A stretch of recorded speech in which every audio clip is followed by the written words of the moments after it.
वैसे तो उत्तर प्रदेश के सोनभद्र जिले में बसे हजारों साल पुराने इस विजयगढ़ किले का इतिहास महाभारत काल से जुड़ा हुआ है, लेकिन ये किला चंद्रकांता किले के नाम से ज्यादा जाना जाता है, क्योंकि यहाँ बने रंग महल में एक जमाने में विजयगढ़ की राजकुमारी चंद्रकांता रहा करती थी। तो अलग अलग समय पर यहाँ पर बहुत से राजाओं ने निर्माण कार्य करवाया और अपने हिसाब से इस किले को बेहतर रूप देने की कोशिश की। तो कैमूर पर्वतमाला से घिरे हुए इस 400 फुट ऊंचे किले की जगह को किसी जमाने में विजयगिरी नाम से जाना जाता था और यहाँ एक समय में ऋषियों द्वारा तपस्या की जाती थी। तो ऐसा बताया जाता है कि चंद्रगुप्त मौर्य को जब मगध पर आक्रमण करना था तो उन्होंने अपनी सेना को इसी किले में विश्राम करवाया था। विजयगढ़ से लगभग 280 किलोमीटर की दूरी पर मगध पड़ता है, जो कि मौर्य वंश का साम्राज्य हुआ करता था और जो वर्तमान में बिहार राज्य में स्थित है। इसके अलावा विजयगढ़ के इस किले पर गुप्त वंश, गुर्जर प्रतिहार वंश, मुगल वंश और अंत में काशी नरेश जैत सिंह का भी राज रहा था। लेकिन मैं बता देता हूँ कि साल 1888 यानी कि 1888 में प्रकाशित देवकीनंदन खत्री द्वारा लिखे गए हिंदी उपन्यास चंद्रकांता ने इस किले को पूरे देश में प्रसिद्धि तो दिलाई ही थी, लेकिन साल 1994 से 1996 तक प्रसारित हिंदी सीरियल चंद्रकांता ने छोटे पर्दे पर ऐसी धाक जमाई थी कि विजयगढ़ का नाम सबकी जुबान पर छा गया और फिर विजयगढ़ की राजकुमारी चंद्रकांता और नौगढ़ के राजकुमार वीरेंद्र सिंह की अमर प्रेम कहानी लोगों के बीच में चर्चा और रोमांच का विषय बन गई। इस किले के अंदर से ही एक गुफा के जरिए नौगढ़ और चुनारगढ़ तक पहुंचने के लिए रास्ता भी बनाया गया था और इन्हीं गुफाओं में खजाने के छिपे होने की संभावना भी अक्सर जताई जाती है। तो वीर गाथा, अय्यारों की अनसुनी कहानियों और तिलिस्म के खजाने से भरपूर विजयगढ़ के किले के तार आस्था से भी जुड़े हुए हैं। तो एक तरफ में यहाँ पर राम सागर तालाब है, जिसकी गहराई के बारे में आज तक कोई भी पता नहीं लगा पाया है और भीषण गर्मी में भी इसमें कभी भी पानी नहीं सूखता है। श्रावण मास में इस तालाब से कांवड़िए जल भरकर शिव द्वार में जलाभिषेक करने जाते हैं और यहाँ हर साल अप्रैल के महीने में एक मेला भी आयोजित किया जाता है। और वहीं दूसरी तरफ में अगर हम देखें तो मुस्लिम समुदाय के लोग यहाँ स्थित मीरान शाह बाबा के मजार पर दूर दूर से चादर चढ़ाने आते हैं। तो विजयगढ़ के इस किले को गंगा जमुनी तहजीब के प्रमाण के रूप में भी देखा जा सकता है। नमस्कार दोस्तों, मैं हूं अनिल और आज मैं आपको लेकर जाने वाला हूँ हजारों साल पुराने तिलिस्म के खजाने से भरपूर आस्था, रहस्य और रोमांच के संगम स्थली विजयगढ़ के किले में, और इससे जुड़ा सारा इतिहास और जानकारी मैं आपको इस वीडियो में देने वाला हूँ।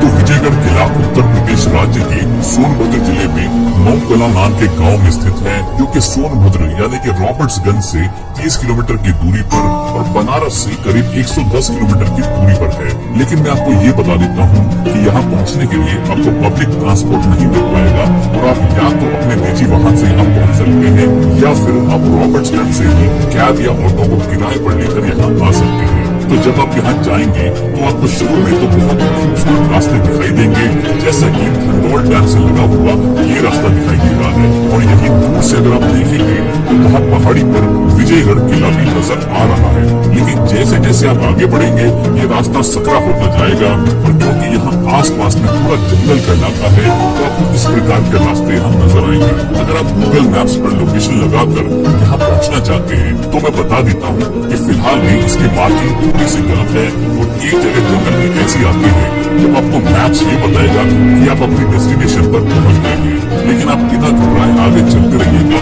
और थोड़ी ही देर में आप विजयगढ़ किले की सीढ़ियों के पास पहुंच जाएंगे। तो मैं आपको ये बता देता हूँ कि इस किले पर जाने के लिए 400 फुट की खड़ी चढ़ाई है। तो अगर आप बुजुर्ग या बच्चों के साथ यहाँ जाएंगे तो शायद आपको काफी तकलीफ हो सकती है, लेकिन फिर भी अगर आप उनके साथ यहाँ जाना चाहते हैं तो कोशिश करिएगा कि सुबह के समय में जितना जल्दी हो सके आप यहाँ पहुँच जाएं, जिससे कि आपके पास पर्याप्त समय रहे और आप आसानी से ऊपर चढ़कर इस किले को पूरी तरीके से घूम सके।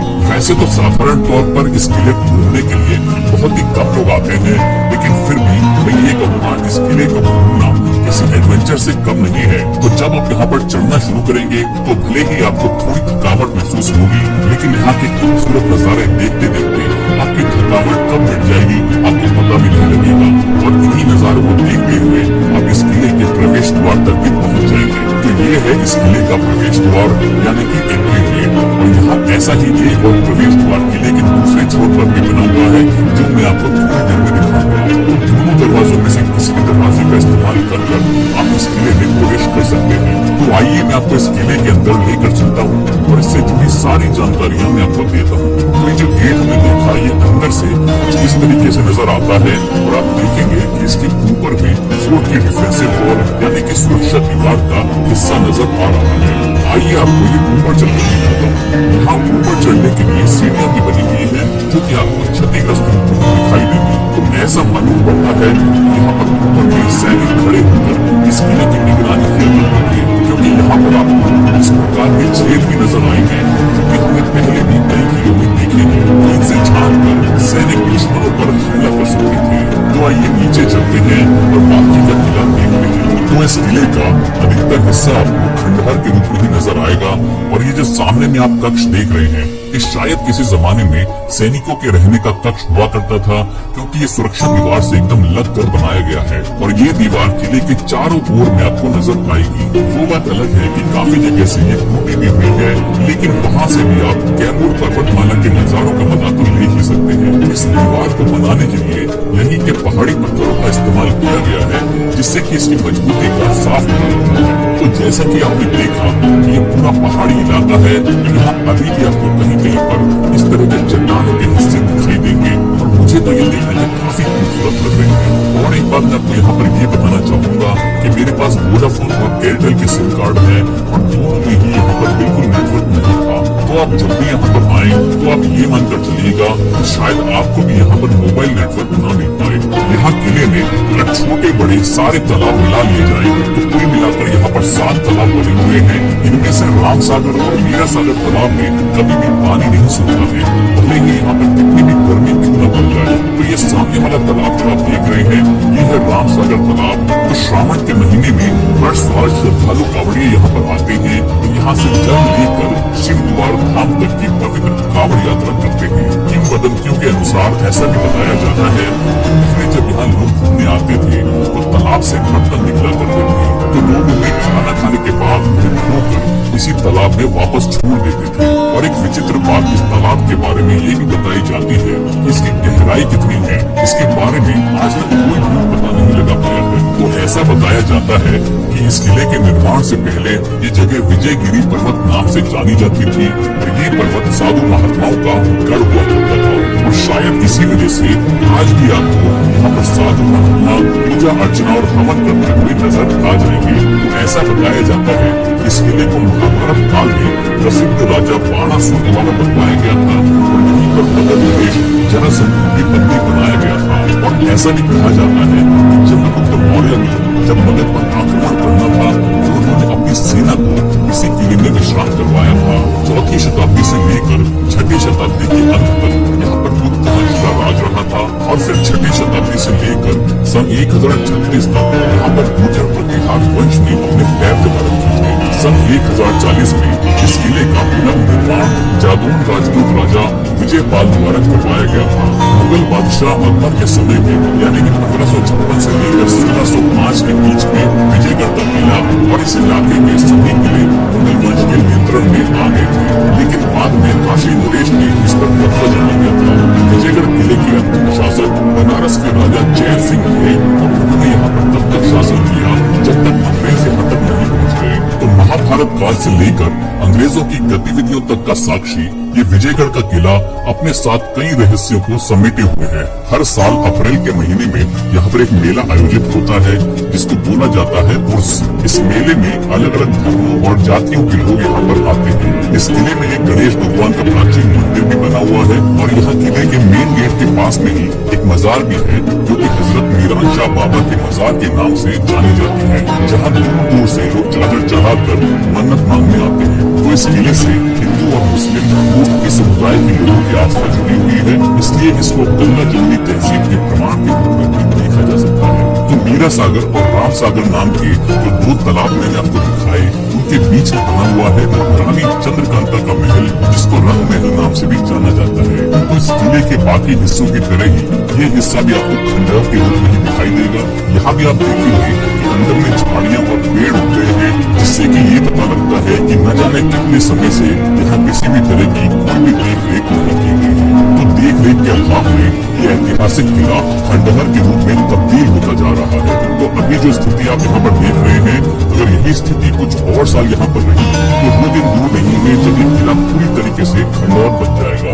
तो 1888 यानी कि 1888 में प्रकाशित देवकी नंदन खत्री जी द्वारा लिखे गए उपन्यास चंद्रकांता और उसी के आधार पर बनाए गए सीरियल चंद्रकांता की कहानी विजयगढ़, नौगढ़ और चुनारगढ़ के इर्द गिर्द होती है, जिसमें कि दो प्रतिद्वंदी साम्राज्यों के बीच में एक प्रेम कहानी दिखाई गई है। यानी कि विजयगढ़ की राजकुमारी चंद्रकांता और नौगढ़ के राजकुमार कुंवर वीरेंद्र सिंह की प्रेम कहानी। क्रूर सिंह जो कि विजयगढ़ के राजा के दरबार में शामिल था, वो रानी चंद्रकांता को हासिल करके विजयगढ़ की गद्दी पर बैठना चाहता था। जब क्रूर सिंह अपने इरादे को अंजाम नहीं दे पाया तो वो विजयगढ़ से चुनारगढ़ भाग गया और वहाँ जाकर उसने चुनारगढ़ के राजा शिवदत्त से दोस्ती कर ली। क्रूर सिंह ने शिवदत्त से कहा कि उसको किसी भी तरीके से चंद्रकांता को हासिल करना है और फिर शिवदत्त ने चंद्रकांता को पकड़ लिया। रानी चंद्रकांता ने जब वहाँ से भागना चाहा तो उन्होंने अपने आप को एक तिलिस्म में कैद पाया।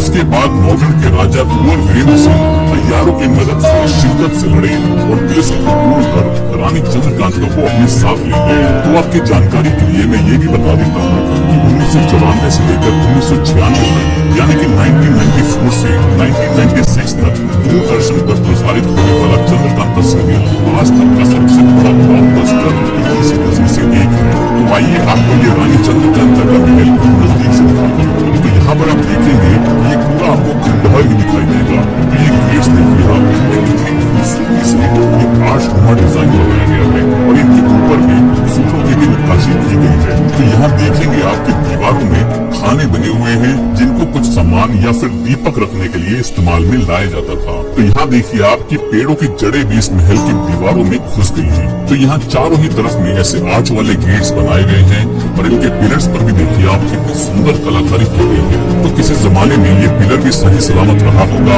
और इस महल के सारे कमरे भी, लेकिन अब ये पूरी तरीके से क्षतिग्रस्त रूप में दिखाई दे रहा है। तो महाभारत काल से लेकर ब्रिटिश शासन काल तक की कहानियों का साक्षी रहा है ये विजयगढ़ का किला, लेकिन इसकी देख रेख बिल्कुल ना के बराबर ही की गई है और इस किले को संरक्षित करने की बहुत जरूरत है। तो यहाँ नीचे में देखिए आपको इस महल के कुछ टूटे हुए हिस्से भी दिखाई देंगे, जिनमें से कुछ तो यहाँ होने वाले युद्धों के दौरान टूट गए होंगे और कुछ को देखकर ऐसा लगता है कि अपने आप ही गिर गए होंगे।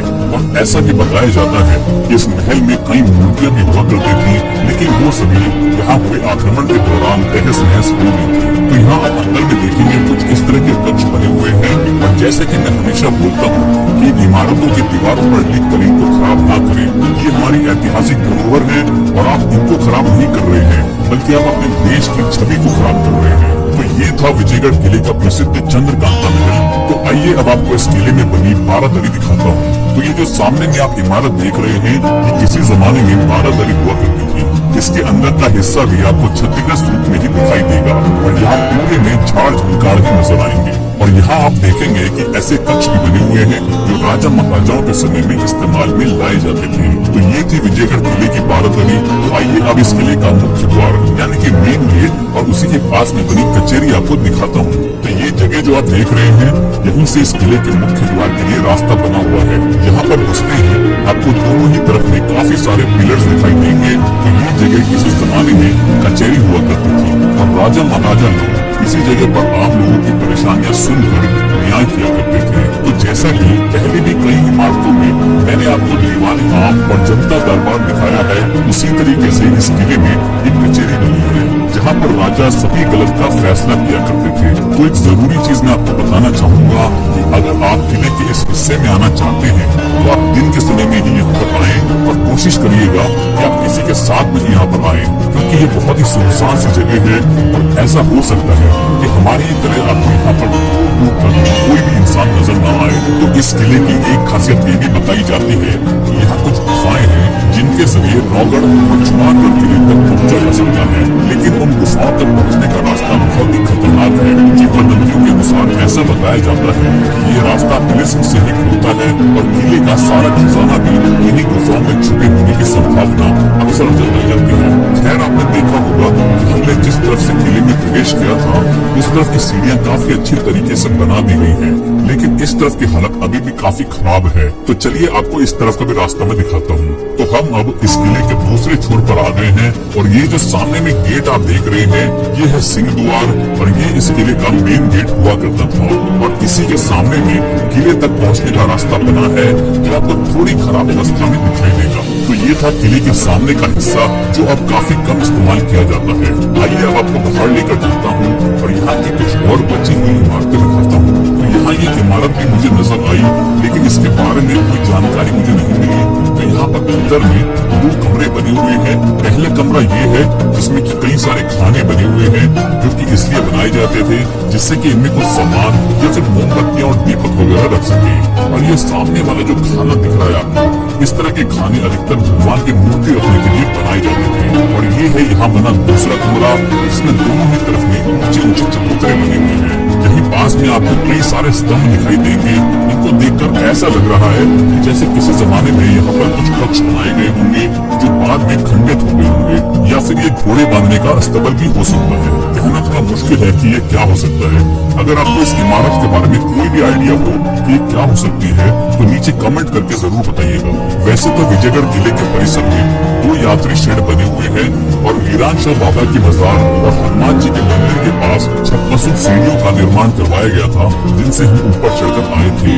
यहाँ किले के परिसर में साफ सफाई की भी बहुत जरूरत है क्योंकि यहाँ पर चारों ही तरफ में आपको ऐसी झाड़ियाँ नजर आएंगी। साथ ही साथ यहाँ थोड़ी ही दूर पर बसे 9 कदम तक की सड़क को बेहतर तरीके से बनाकर पर्यटकों को यहाँ से जोड़ने का प्रयास भी किया जा सकता है। तो अगर इस किले तक पहुँचने के लिए अच्छे रोड्स बना दिए जाए, बेसिक सुविधाएं जैसे कि टॉयलेट्स और पीने के पानी की व्यवस्था कर दी जाए, ऊपर आने के लिए रोपवे भी बना दिया जाए और यहाँ की देख रेख अच्छे से की जाए तो विजयगढ़ का ये किला सोनभद्र के पर्यटन की काया पलट कर सकता है। क्योंकि लोग ऐसी इमारतों को देखना और इनके इतिहास को समझना चाहते हैं, लेकिन अच्छी सुविधाएं न होने की वजह से उनका जुड़ाव यहाँ से नहीं हो पाता है। तो ये था सोनभद्र का विजयगढ़ फोर्ट और इससे जुड़ा रोचक इतिहास। तो अगर आप चाहते हैं कि मैं ऐसे ही और ऐतिहासिक इमारतों के वीडियोस आपके लिए बनाऊं तो उस जगह का नाम कमेंट करके जरूर बताइएगा।